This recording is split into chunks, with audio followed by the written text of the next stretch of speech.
has a scientific outlook on the world. That's how they view it. Personally, I actually think it would be useful to include intelligent design alongside of Darwinian evolution as a point of debate, and to recognize that the vast majority of scientists consider intelligent design to be a sort of a silly effort to rationalize a creationist approach. But if you like that idea, then that's fine. I mean, we can have debates. That's the point about education, is to open up fields of debate and discussion and give people the tools to figure these things out for themselves. It comes back to Ellen's point about the rub and the tension and the kind of why this issue is so sensitive. And for me, I think I'm very sympathetic to your kind of claim about the importance of thinking about religion as an aspect of cultural practice, and therefore I'm absolutely in agreement it should be there in the curriculum. What I was reflecting, though, as you were speaking, particularly in relation to this question about interpretation, was that in my experience, and this has been something I've encountered quite directly in Tajikistan, when there was part of a humanities curriculum which several teachers said they really refused to teach because it was trying to take an interpretative approach to thinking about the Quran. My question is really about what if any, should be the limits of respecting, in a sense, a claim that certain texts are beyond interpretation.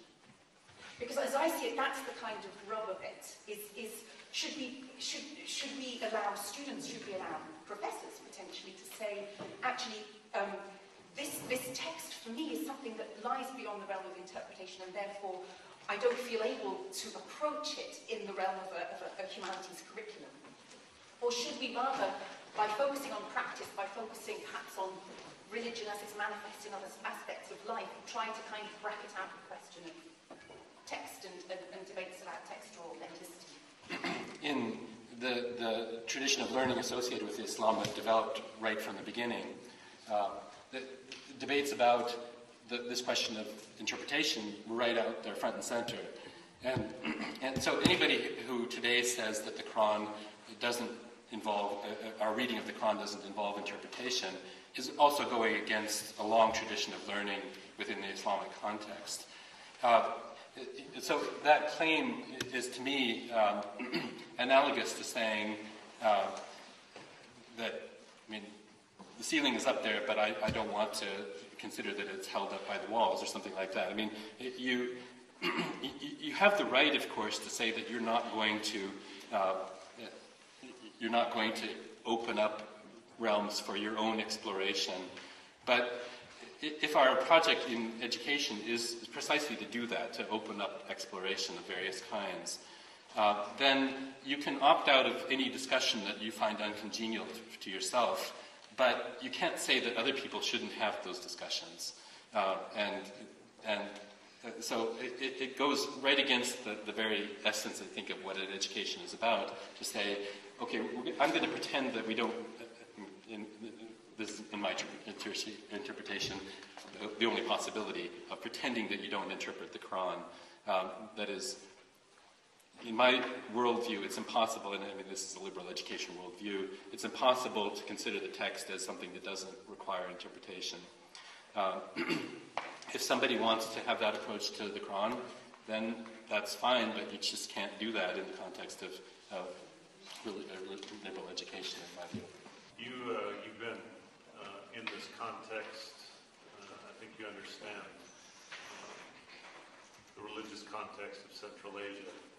If you were hired as a consultant for this university, what would you advise this university to specifically do as far as incorporating a religious studies program? There should be a discussion about ways that religion can become a subject for teaching unto itself. So that might be the context of a broader cultural or historical or other studies, but as a subject unto itself. But in general, I think what's even more important is to think about ways that we can encourage people to approach more openly the question of religion in the context of other things. So, for example, I mean, I was noting in this experience I just had in St. Petersburg that there's such a strong impulse to, when approaching religion, to channel the discussion into very tight frameworks which are familiar to the scholarly tradition such as it exists. That impulse is less in other Western contexts, for example, but it's still there. That is, the problem that I'm talking about today is not just characteristic of the post-Soviet space. There is a nervousness, as I was noting, about religion, and I think that we need to figure out ways of overcoming that and overcoming the ideas that you either have to be a believer or you can't deal with religion at all. The ideas that religion is an absolutely internal thing that you cannot access as an outsider and things like that. I mean, I think that we need to work into the curriculum more broadly a set of approaches and tools, and this is a matter of getting the right inspirational sources in terms of scholarly works that have been done previously and teaching methods that have been tried and so on, to open up those discussions in a broad range of different contexts. Thank you very much, John.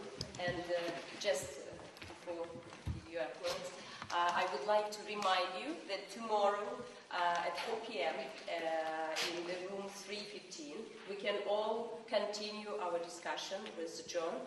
John will give kind of open another side of this very deep subject. I guess the title of lecture is Indigenous and Western Understanding of Secularism.